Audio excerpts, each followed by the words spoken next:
Olá, bom dia. O meu nome é Graziela Carvalheiras. Eu pertenço à Unidade de Imunologia Clínica das Doenças Autoimunes do Centro Hospitalar Universitário do Porto e trabalho também no Serviço de Cuidados Intensivos na Unidade de Cuidados Intermédios.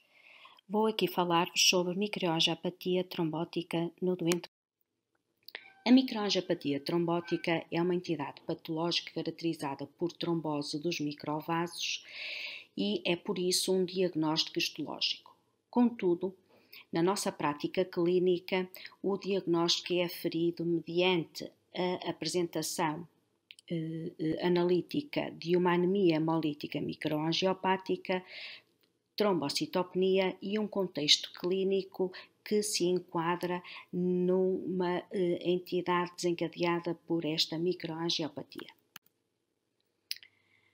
A anemia hemolítica microangiopática resulta de hemólise intracelular, em que os eritrócitos são destruídos ao passarem na microcirculação destes vasos que estão danificados, que apresentam trombose na sua parede.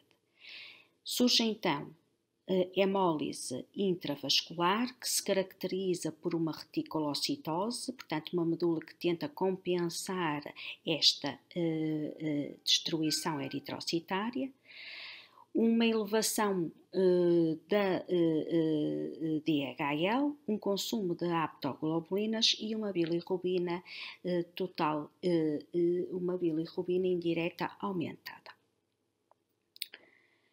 A prova de Combs é negativa, o que exclui uma causa imune para a hemólise, e a presença de esquizócitos é fundamental para o diagnóstico, daí que o esfregaço de sangue periférico seja muito importante, sendo que estamos presentes que depende também do o esfregaço de sangue periférico é muito importante para o diagnóstico. Muitas vezes nos questionamos se muitos ou poucos esquizócitos terão algum valor diagnóstico e prognóstico. O que sabemos é que são necessários apenas 2 esquizócitos por campo para fazer o diagnóstico e no contexto clínico adequado é suficiente para o diagnóstico de uma anemia hemolítica.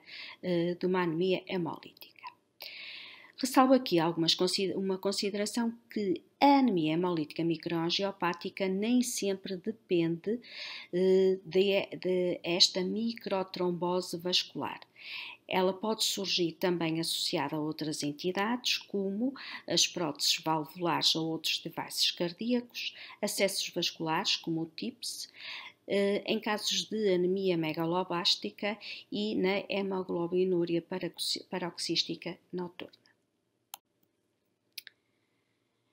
A trombocitopenia, por sua vez, na microangiopatia trombótica, surge como resultado de um consumo, ou seja, as plaquetas, ao circularem nestes vasos com microtrombose, elas vão agarrar, as plaquetas vão aderir à parede do vaso e por isso irá desencadear uma trombocitopenia severa. Das manifestações podemos ter petequias e púrpura, a hemorragia é rara e estes sintomas surgem não só pela trombocitopenia em si, mas também pelo dano vascular e a isquemia tecidular inerente a esta microangiopatia trombótica. Existem vários cenários clínicos possíveis. Nós podemos ter um doente perfeitamente assintomático e em que apenas apresenta as alterações analíticas de anemia e trombocitopenia. Podemos ter doentes que, com estas alterações analíticas, tenham sintomas relacionados com a anemia, por exemplo, e ter uma fadiga, ter sintomas constitucionais ligeiros, e podemos ter situações mais graves com envolvimento, a traduzir em envolvimento de órgão, nomeadamente em termos de atingimento neurológico, podemos ter sintomas ligeiros, como déficit de atenção e cefaleia, mas também podemos ter manifestações mais graves, como o AVC, os acidentes isquémicos transitórios, crises convulsivas e coma. Das manifestações renais, estas podem ter um espectro muito amplo, pode ser uma insuficiência renal ligeira ou mesmo uma insuficiência renal grave, anúrica e que exige, de início, a terapêutica renal de substituição. Do ponto de vista de manifestações gastrointestinais, a microangiopatia trombótica a nível da mucosa gastrointestinal pode causar dor abdominal, náuseas, vômitos e diarreia. A nível torácico também estão descritas várias manifestações, nomeadamente a dor torácica, as palpitações, quadros de insuficiência cardíaca e situações extremas e situações de gravidade extrema, como o choque cardiogénico. Ora bom, em relação à etiologia, nós podemos classificar as microangiopatias trombóticas como síndromes primários, em que exigem um tratamento específico, e uma microangiopatia associada a doenças sistémicas, em que o tratamento desta microangiopatia depende do tratamento da doença que está associada. Dentro dos síndromes primários, a grande maioria deles classificam-se como hereditários ou adquiridos. Temos o mais grave e o mais comum de todos eles, a púrpura trombocitopénica trombótica, o síndrome hemolítico urémico mediado pela toxina Shiga, muito frequente, a microangiopatia trombótica induzida por drogas, a microangiopatia trombótica mediada pelo complemento e mediada pelo metabolismo. Em relação às doenças sistémicas que possam ter manifestações de microangiopatia trombótica, temos a gravidez, do qual a pré-eclâmpsia e o síndrome HELP são por entidades que podem ter manifestações de microangiopatia trombótica, a hipertensão arterial severa, as infecções sistémicas, com sepsis associada, as neoplasias, as doenças autoimunes, nomeadamente o lúpus, o síndrome antifosfolipídico catastrófico e a esclerodermia, com a crise renal esclerodérmica, o transplante de medula óssea e de órgão sólido, uma coagulação intravascular disseminada e um déficit severo de vitamina B12.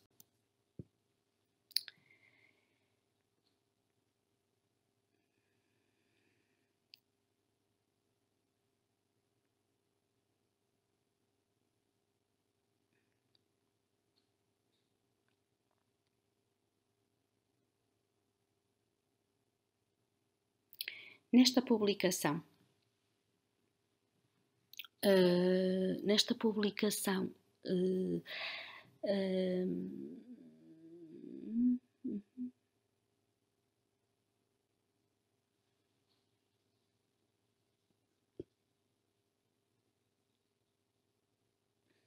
foram avaliar os possíveis cenários clínicos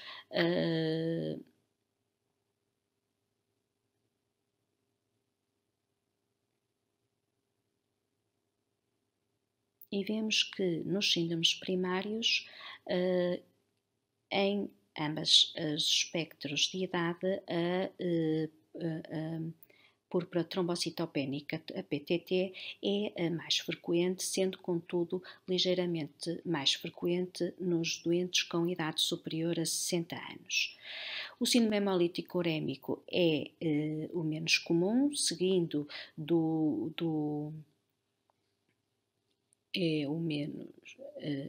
o síndrome hemolítico,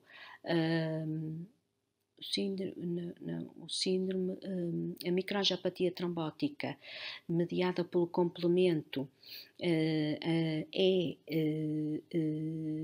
das menos frequentes, seguido do síndrome hemolítico urémico e, portanto, as mais frequentes é a púrpura trombocitopénica trombótica e a mediada por drogas. Na microangiopatia trombótica associada a doenças sistémicas, o que nós vemos é que também existe aqui alguma variação relativamente à idade. Vemos que nos doentes com mais idade, o mais frequente é estarem associados a neoplasias e a infecções sistémicas que não o VIH. Também nos doentes com mais idade, as mediadas por drogas. Nos doentes mais jovens, com doenças sistémicas que se traduzem com manifestação de microangiopatia trombótica, temos as doenças autoimunes e a infecção pelo VIH. Voltando então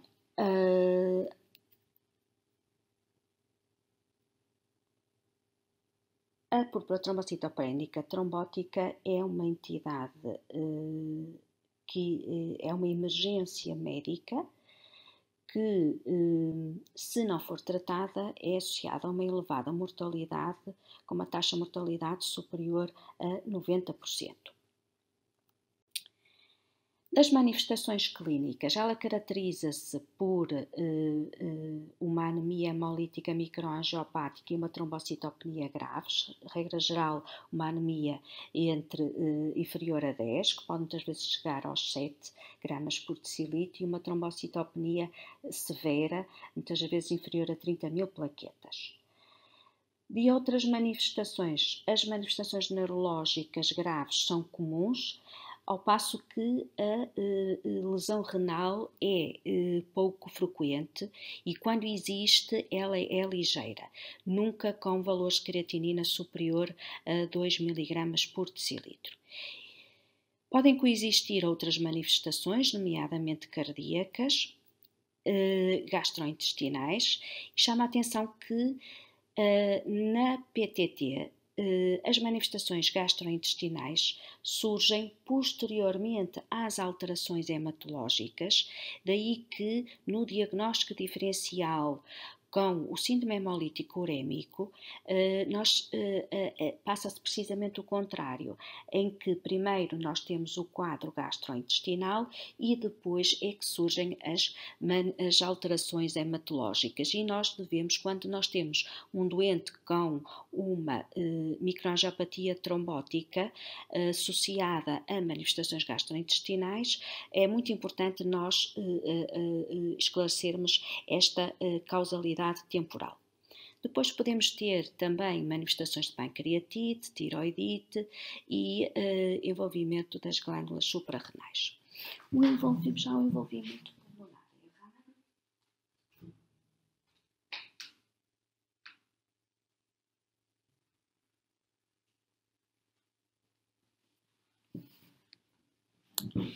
E a febre é pouco comum. Neste registro de Oklahoma, realizado entre 1995 e 2015, portanto durante 20 anos, eles conseguiram reunir 78 doentes com PTT. Destes 78 doentes, todos eles evidentemente, destes 78 doentes, as manifestações foram sobretudo neurológicas e renais, sendo que cerca de 20% dos doentes não tinham qualquer manifestação neurológica, mas mais de metade apresentavam sintomas severos, como coma, AVC, crises convulsivas e sintomas neurológicos focais. Em termos de atingimento renal, a grande maioria, 47%, quase todos eles tinham um atingimento renal fruste, com 47% apresentando uma função renal normal. A febre é também frequente, como já havia dito anteriormente. A PTT pode então ser hereditária ou imunomediada. Na forma hereditária está associada a um déficit congénito da atividade ADAMTS13, é mais comum nas crianças e nos jovens, mas devemos ter em atenção que também pode surgir no adulto, sobretudo na mulher, durante a primeira gestação. E aqui pode criar um fator confundidor e um diagnóstico diferencial difícil com a microangiopatia trombótica associada à gravidez, nomeadamente à pré-eclâmpsia e ao síndrome de HELP. Nas formas imunomediadas, a PTT surge pela presença de um inibidor, de um anticorpo contra a ADAM-TS13. E esta é, sobretudo, esta é claramente uma forma de apresentação no adulto. A avaliação da atividade da ADAMS-TS13 faz o diagnóstico da PTT. Para a sua a ADAM-TS13 é uma protease que fragmenta os multímeros do fator von Willebrand na superfície endotelial e, portanto, na sua ausência, o que é que vai acontecer? Que estes multímeros, que são grandes, vão se acumular e vão desencadear eventos trombóticos locais. Formação de microtrombos na parede endotelial, desencadeando a microangiopatia trombótica.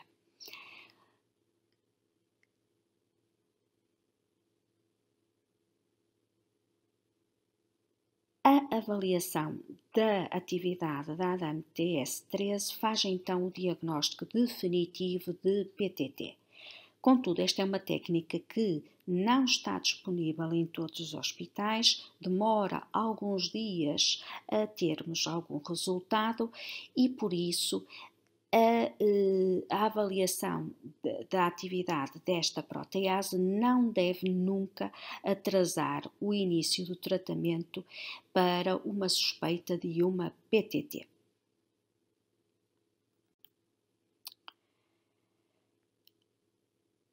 A avaliação da atividade.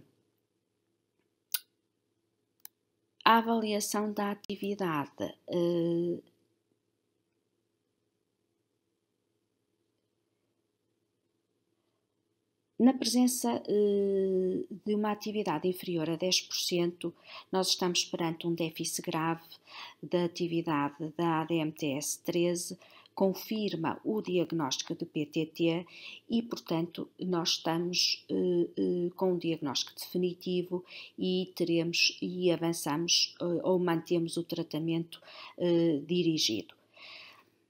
Contudo, convém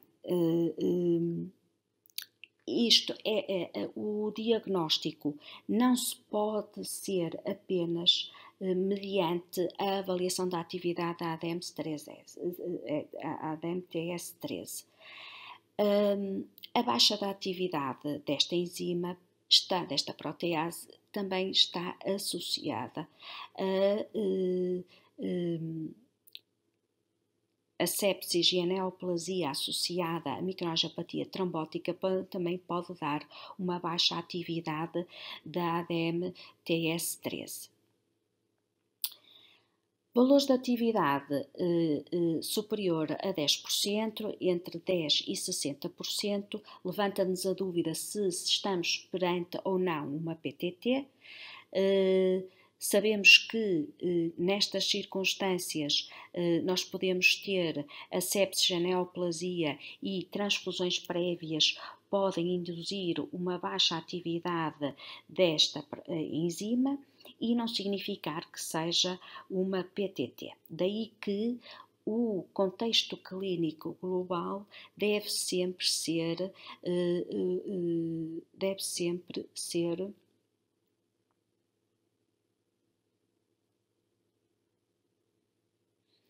a atividade superior a 60%, exclui por definitivo o diagnóstico da PTT. Portanto, na presença de baixa atividade enzimática, nós a seguir o que fazemos é a pesquisa do inibidor. E na ausência do inibidor, sobretudo se tem uma história familiar prévia ou se trata de uma primeira gravidez, nestas situações é possível estarmos perante uma PTT hereditária e daí faz sentido pedir o teste genético.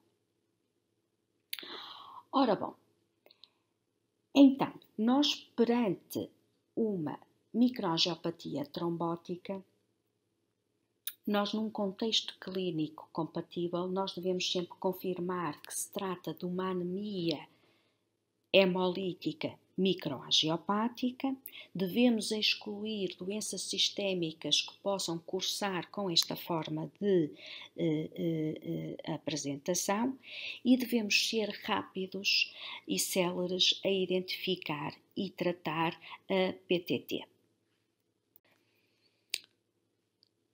Ora bom, como o diagnóstico não é definitivo, nós temos uma microangiopatia trombótica num cenário clínico que parece ser de uma PTT.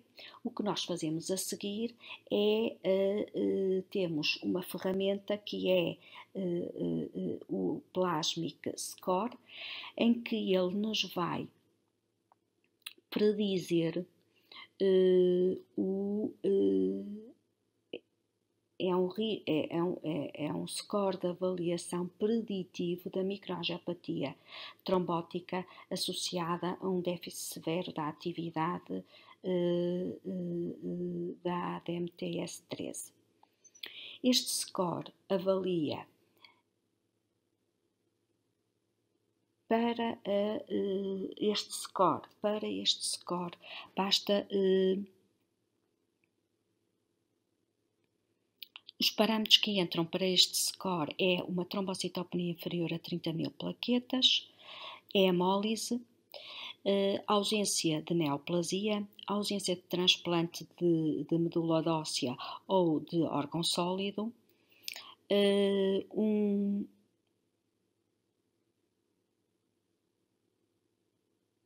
uma anemia inferior a 9 gramas por decilitro, um INR inferior a 1,5 e normal, e uma creatinina baixa, inferior a 2 miligramas por decilitro. Um score baixo é um score até 4 valores e, portanto, nestas circunstâncias, o diagnóstico de PTT é muito pouco provável e, portanto, não avançamos para plasmafrese, sendo que um score superior a 5 é um risco intermédio e um score entre 6 e 7 é um risco elevado. Para um score nestes dois, a probabilidade de se tratar de uma PTT é elevada e, por isso, avançamos para a plasmafrese. A plasmafrese é realizada até à normalização das plaquetas, isto pode levar vários dias, e mantemos a plasmafrese com a normalização das plaquetas por 2 dias consecutivos. A reposição é feita com plasma, evidentemente que existem riscos inerentes, como a hemorragia, a infecção e a trombose associada ao catéter e as reações relacionadas com o processo de transfusão dos hemoderivados. Para além da plasmafrese, o que está preconizado fazer é iniciar corticoterapia, 1 mg por quilo dia, e o rituximab tem sido descrito na literatura como uma terapêutica que deve ser instituída num diagnóstico de alta suspeição de PTT imune, uma vez que está provado que diminui o tempo de resposta, com uma diminuição do risco de exacerbação e recidiva da PTT. O rituximab há que ter em consideração que deve ser feito a seguir à plasmafrese, porque ele pode ser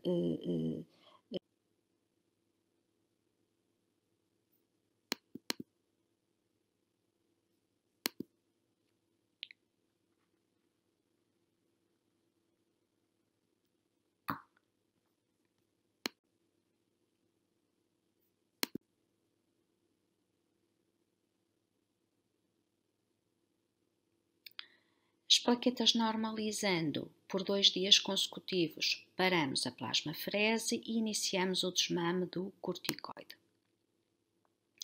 Que outros tratamentos nós temos a oferecer? Tratamento de suporte, devemos transfundir concentrado eritrocitário se anemia sintomática e devemos fazer transfusão de plaquetas em circunstâncias muito especiais. Se estivermos perante uma hemorragia e com valores de plaquetas inferior a 20.000 ou no caso de termos que proceder a alguma intervenção invasiva e nas situações do doente ter menos de 50.000 plaquetas, que pode ser o caso da colocação do catéter venoso central para a plasmaferese ou outro acesso central, mas mesmo isto é questionável se for ecoguiado e com um bem experiente. E, evidentemente, teremos que fazer a profilaxia da trombose venosa, do tromboembolismo venoso, enquanto se mantiverem plaquetas inferior a 30.000, nós devemos fazer a profilaxia mecânica e superior já se pode instituir a enoxaparina profilática. Voltando aos síndromes primários,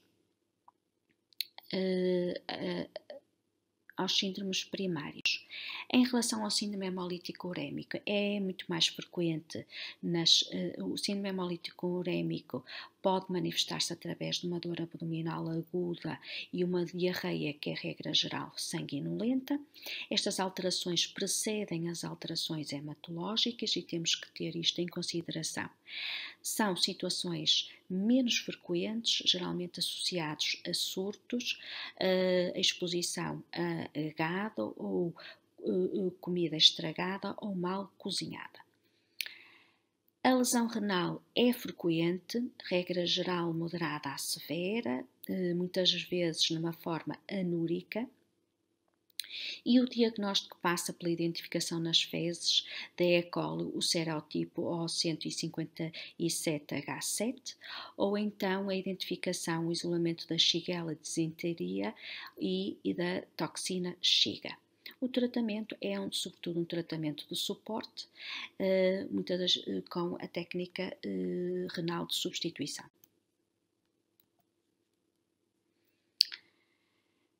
Nos síndromes primários de microangiopatia trombótica mediada pelo complemento, esta é uma entidade anteriormente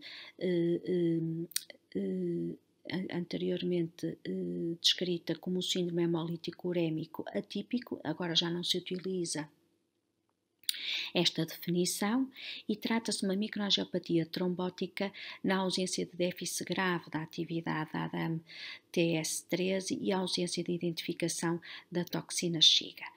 Aqui nesta entidade é frequente a diarreia, mas é não sanguinolenta, mas também pode estar ausente nos adultos. Metade dos doentes não apresenta diarreia. Caracteriza-se sobretudo por uma lesão renal grave, oligoanúrica, associada a edemas e hipertensão arterial.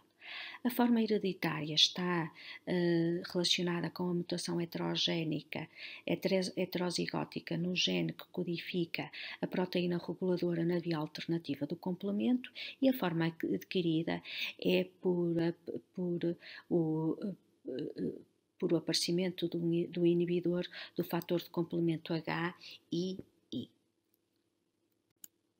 Em termos de tratamento, há tratamento específico, que é o eculizumab, que deve ser iniciado nas primeiras 24 a 48 horas, e o seu principal objetivo é prevenir a doença renal crónica, uma vez que a parte destes doentes terminam em hemodiálise crónica. Portanto, mediante a suspeita clínica, que é a presença de anemia hemolítica microangiopática, trombocitopenia, lesão renal aguda, oligoanúrica grave e um plasmic score inferior a 4, então este diagnóstico deve ser tido em consideração e devemos iniciar o eculizumab. Atenção ao risco de infecção meningocócica e daí que as profilaxias devem ser feitas.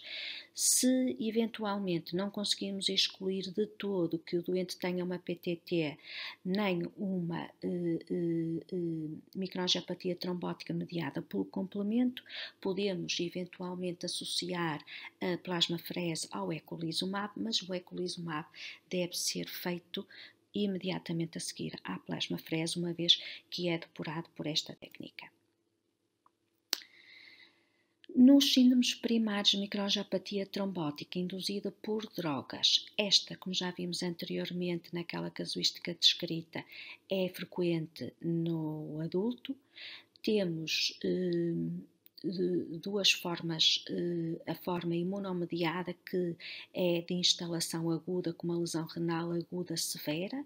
Os fármacos aqui implicados temos a quinina, que já utilizamos muito pouco, a gencitabina, a oxaliplatina e a quetiapina. E depois temos uma forma dose dependente não imunomediada que surge com uma instalação mais gradual, com aparecimento de hipertensão arterial e uma lesão renal progressiva.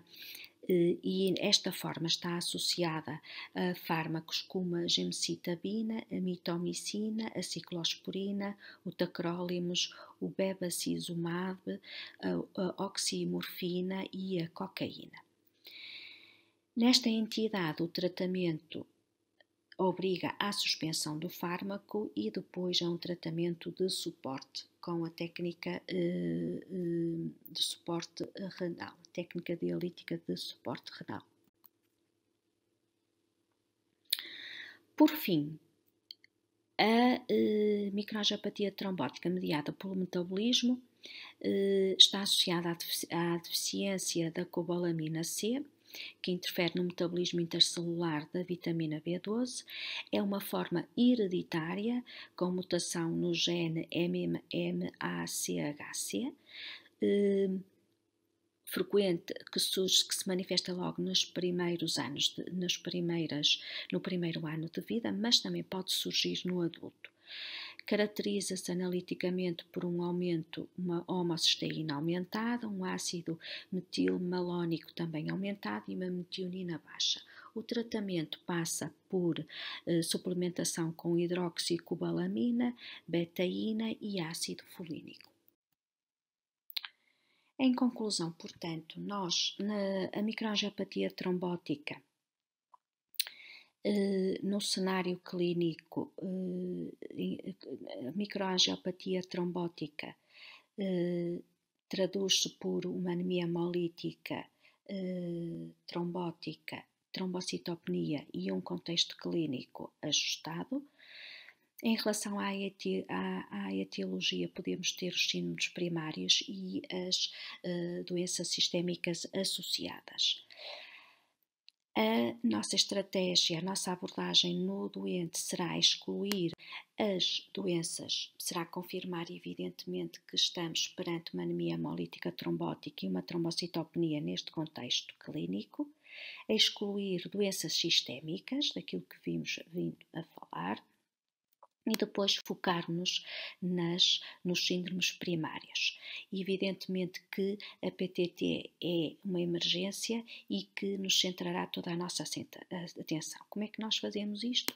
Se o doente tiver lesão renal, então não pensamos tanto na PTT. Se apresentar alterações neurológicas graves, então isto é mais a favor de uma PTT. Evidentemente, para um diagnóstico mais plausível, aplicamos o Plasmic Score, que tendo um score superior a 5, o que nós assumiremos um diagnóstico de presunção de PTT e iniciaremos tratamento com plasmaferese, corticoide e rituximab. Evidentemente que o diagnóstico depois é dependente do valor da atividade da ADEM-TS13. E é, portanto, isto que eu vos queria transmitir e obrigada pela vossa atenção.